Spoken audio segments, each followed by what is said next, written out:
Welcome back. As thousands descend on San Diego for Comic-Con, the conversation about how media affects audiences continues. This is very interesting, and someone who studies this is senior researchers at the Center for Scholars and Storytellers. This is over at UCLA. We have Matt Puritz on the line now, or I should say we're going to pop him up on screen. Thank you so much for joining us. Good morning to you. Let's get right into it.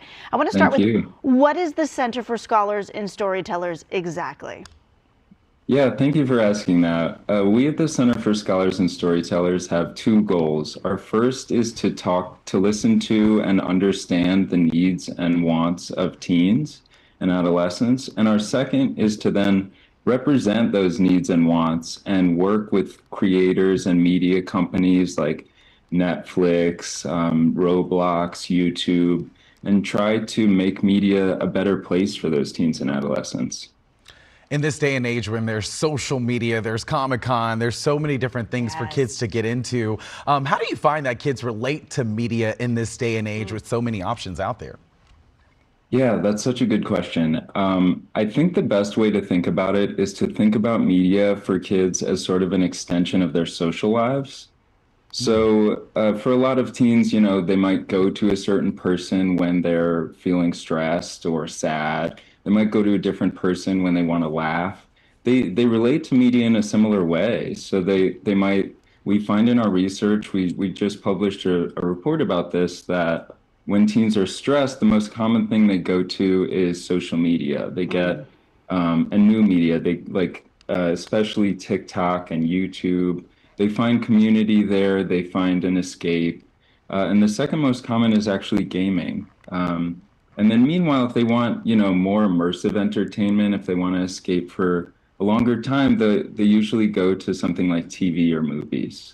So basically the way they relate to media is because they've grown up to it quite sophisticated. Right. We've created a generation that is all about media and the different forms of it. So we can't hate on it, right?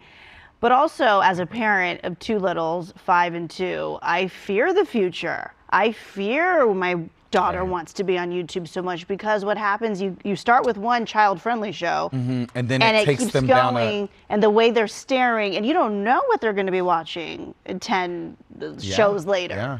What is your advice to the generation of people right now raising young people who are going to have social media, going to have all these different forms of media part of their lives from day one? Because we're on it too all the time. Absolutely. Yeah, I mean, I think that it's important for people to think about this, but I want to put it in perspective a little bit first before I really answer your question. And that is to say that, like, there are a lot of things that impact kids a lot more than media does. So things like, you know, whether they're engaged or excited about something in their life, or whether they have a close friend or multiple close friends. These have a much bigger impact on their well-being and, you know, how they're doing in their daily lives. But when it comes to media, I think what the research shows is that it's not what a lot of people are worried about is how much time they're spending on media. But it's not really how much time, it's sort of what they're doing when they are there.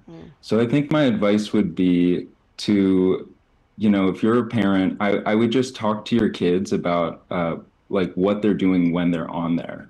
And, you know, there are lots of positive things they can do. They can connect with their friends, they can learn, they can, you know, explore different parts of the world that they don't get to see.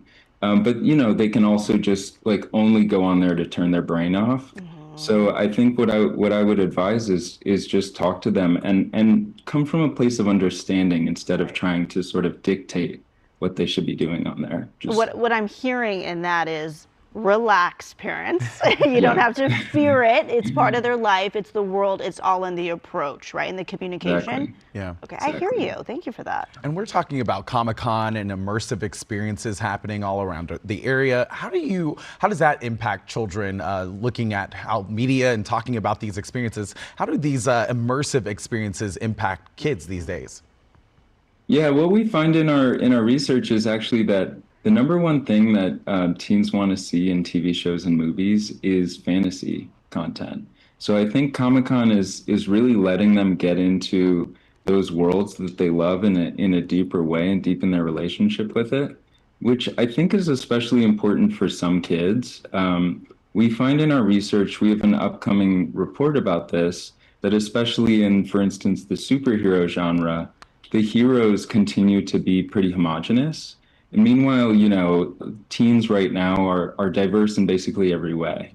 And so I think what we find is that teens are, even in shows that they love or movies that they love, they aren't really connecting with any particular character, or if they are, they're connecting with a character who doesn't really look like them. Um, Oh, like an alter and I ego? think, yeah, well, more someone who just maybe doesn't share a lot of their background and the community that Hmm. they come from.